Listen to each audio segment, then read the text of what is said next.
कृषि मंत्री शिवराज सिंह चौहान ने कहा है कि कृषि क्षेत्र देश की अर्थव्यवस्था की सबसे बड़ी ताकत है। रविवार को नई दिल्ली में पंडित दीनदयाल उपाध्याय के एकात्म मानववाद व्याख्यान के 60 वर्ष पूर्ण होने पर राष्ट्रीय स्मृति संगोष्ठी में श्री चौहान ने ग्रामीण क्षेत्र में गरीबी कम होने और देश में लोगों के जीवन स्तर में सकारात्मक परिवर्तन का जिक्र किया। उन्होंने कहा कि लखपति दीदी योजना महिला सशक्तिकरण का बड़ा अभियान साबित हुई है।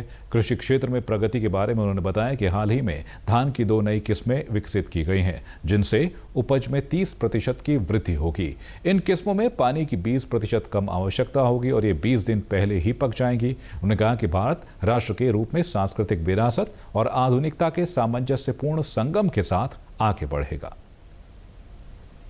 इस कार्यक्रम का मतलब ये है कि हम किसान के बीच बात करें, बैठ के वैज्ञानिक किसान को समझें और फिर नई चीज बनाएं। देखो, ICAR ने, भारतीय कृषि अनुसंधान परिषद ने बहुत बड़ा काम किया उत्पादन बढ़ाने में। गन्ने की यह किस्म भी नहीं विकसित की। अब इसमें समस्या आई तो समस्या का समाधान करेंगे, और नहीं तो नई किस्म विकसित करेंगे। उसमें क्या दिक्कत? जो सामान्य कह रहे थे उसमें से कोई अच्छी निकल सकती क्या? उसकी कोशिश करेंगे। इस कार्यक्रम का मेरे किसान भाइयों यही उद्देश्य है। ये भाषण का कार्यक्रम ही नहीं है, ये तो चर्चा का कार्यक्रम है, बातचीत का कार्यक्रम है, और चर्चा में से कैसे हम रास्ता निकालें इसका कार्यक्रम है।